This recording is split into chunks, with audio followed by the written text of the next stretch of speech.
Sir आज विधानसभेमध्ये शपथविधी पार पडतायत, मात्र विरोधकांनी बहिष्कार टाकलेला आहे.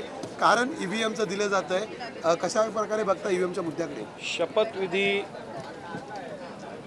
चालू असताना बहिष्कार टाकण्याचा हा प्रकार पहिल्यांदाच महाराष्ट्र विधानसभेच्या इतिहासात घडत आहे आणि हा दुर्दैवी आहे. कारण ज्या लोकांनी जनतेने विश्वासाने आपल्याला विधानसभेत काम करण्यासाठी पाठवलेलं आहे त्या मॅन्डेटचा अवमान करत आपण अशा प्रकारचा बहिष्कार करत असाल तर संसदीय लोकशाहीला हे अशोभनीय असं कार्य आहे, मला असं वाटतं.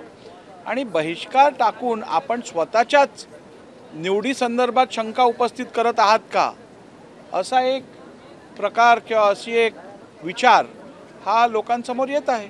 बॅलेट पेपरवर निवडणुका घ्या यासाठी आग्रह जो आहे तो धरला जातो विरोधकांकडून. उत्तमराव जानकर असेल, नाना पटोले आणि सुनील राऊत जे आहेत त्यांनी असं म्हटलं की आता आम्ही राजीनामे द्यायला सुद्धा तयार आहोत बॅलेट पेपरवर. 6 महिन्यापूर्वी जेव्हा निवडणुका या राज्यात झाल्या लोकसभेच्या, तेव्हा अशी मागणी का नाही केली गेली या प्रश्नाचं उत्तर प्राथमिक क्रमांकावर प्राप्त होणं आवश्यक आहे.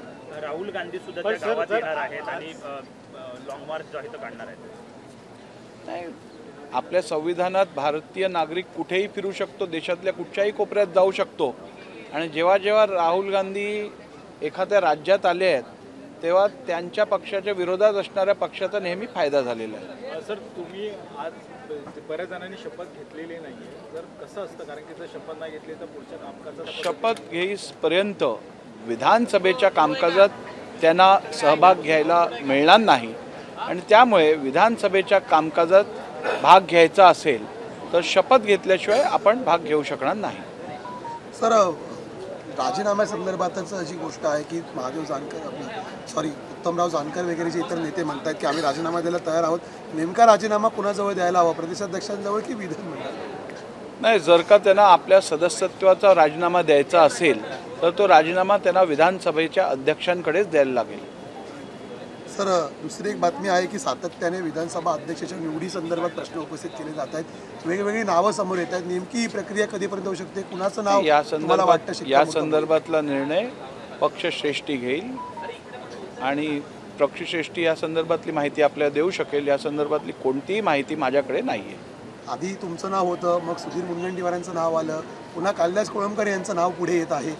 अनेक असे सक्षम विधानसभा सदस्य भारतीय जनता पार्टीकडे आहेत आणि त्यामुळे भारतीय जनता पार्टीचे वरिष्ठ नेते या संदर्भातला योग्य निर्णय लवकरच घेतील. पण हाच प्रश्न आम्ही सुधीर मुनगंटीवार यांना विचारला तेव्हा की माझं तसं काही नाही आणि मी नेमकं उद्या नसणार आहे, तेव्हा प्रश्नच येत नाही माझ्या नावाचा. मला ते काय म्हणाले या संदर्भातली पूर्ण माहिती नाही आहे, परंतु मी आपल्याला एवढंच सांगू शकतो की भारतीय जनता पार्टीमध्ये निवडून आलेल्या आमदारांपैकी अनेक असे सक्षम लोक आहेत. त्यामुळे भारतीय जनता पार्टीचे वरिष्ठ नेतृत्व या संदर्भात योग्य निर्णय घेईल. तुम्हाला पुन्हा उमेदवारी सांगितलं सर्व अध्यक्ष होण्यासाठी, मी आपल्याला यापूर्वी सांगितलं आहे की माझ्या पक्षाने जो विश्वास माझ्यावर सातत्याने दाखवलेला आहे, न मागता माझ्या पक्षाने मला भरपूर काही दिलेलं आहे. त्यामुळे माझी पक्षाकडे कोणतीही मागणी नाही आहे. जी जबाबदारी माझा पक्ष माझ्यावर देईल ती जबाबदारी योग्यरित्या मी पार पाडेन. एबीपी माझा, उघडा डोळे बघा नीट.